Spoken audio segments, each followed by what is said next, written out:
అందరికీ నమస్కారం. ఇప్పుడు అందిన వార్త. ఈపీఎస్ 95 పెన్షనర్లకు మినిమం పెన్షన్ 7,500 రేపటి నుంచే మోదీ కీలక ప్రకటన అంటూ వార్తలు అయితే వస్తున్నాయి. మరి దాని గురించి వీడియో చేయడం అయితే జరుగుతుంది. ఫ్రెండ్స్, వీడియో స్కిప్ చేయకుండా చివరి వరకు చూడండి.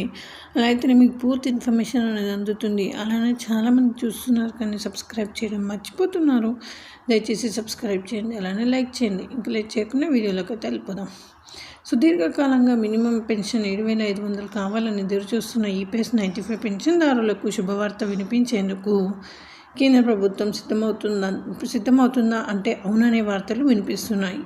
ప్రస్తుతం కేవలం 1,000 రూపాయల పెన్షన్ మాత్రమే పొందుతున్న ఉద్యోగులు త్వరలోనే మినిమం 7,500 పెన్షన్ పొందే అవకాశం ఉందనే వార్తలు వస్తున్నాయి.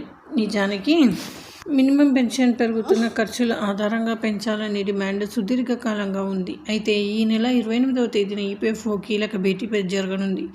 ఈ నేపథ్యంలో పెన్షన్దారుల సంఘం పెద్ద ఎత్తున డిమాండ్ చేస్తున్నారు.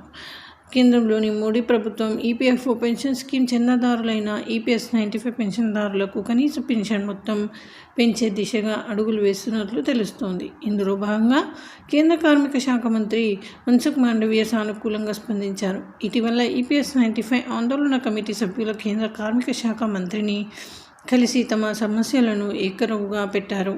ఈ సందర్భంగా కేంద్ర మంత్రి సానుకూలంగా స్పందిస్తూ త్వరలోనే కేంద్ర ప్రభుత్వం నిర్ణయం తీసుకుంటుందని హామీ ఇచ్చారు. అంతేకాదు, పెంచినట్లయితే దాదాపు 78 లక్షల మంది పెన్షన్దారులకు ప్రయోజనం కలుగుతుందని ఈ సందర్భంగా ఆందోళన కమిటీ సభ్యులు కేంద్ర మంత్రికి వివరించారు. ఇదిలా ఉంటే ఈపీఎస్ 95 స్కీమ్ కింద ప్రస్తుతం 1,000 రూపాయల పెన్షన్ అందిస్తున్నారు. ఈ కనిష్ట మొత్తాన్ని కనీసం 7,500 రూపాయలకు పెంచాలనే డిమాండ్ చాలా కాలంగా వినిపిస్తుంది. ఈ డిమాండ్కు అనుగుణంగా ఈపీఎస్ 95 పోరాట సమితి ఏర్పాటు కేంద్ర ప్రభుత్వానికి పలుమార్లు విజ్ఞప్తి కూడా చేసింది. అయితే ఈపీఎస్ 95 పోరాట సమితి ప్రధాన కార్యదర్శి అశోక్ రౌత్ మాట్లాడుతూ కేంద్ర ప్రభుత్వం త్వరలోనే సానుకూల నిర్ణయం తీసుకునే అవకాశం ఉందని, ఈ మేరకు కేంద్ర మంత్రిని కలిసి తాము తమ విజ్ఞప్తిని తెలియజేసినట్లు ఆయన పేర్కొన్నారు. ఇదిలా ఉంటే ఇప్పటికే సుప్రీంకోర్టు సైతం హయ్యర్ పెన్షన్ విషయంగా తీర్పు ఇవ్వగా ఇప్పటికే హయ్యర్ పెన్షన్ గురించి ఉద్యోగాల నుంచి పెన్షన్దారుల నుంచి ఈపీఎఫ్ఓ దరఖాస్తులు వచ్చాయని, వీటిలో ఇప్పటికీ 22,000 మందికి పెన్షన్ పే ఆర్డర్లను హయ్యర్ పెన్షన్ మంజూరు చేస్తూ విడుదల చేస్తున్నట్లు కేంద్ర కార్మిక శాఖ మంత్రి ఇటీవల పార్లమెంట్లో పేర్కొన్నారు.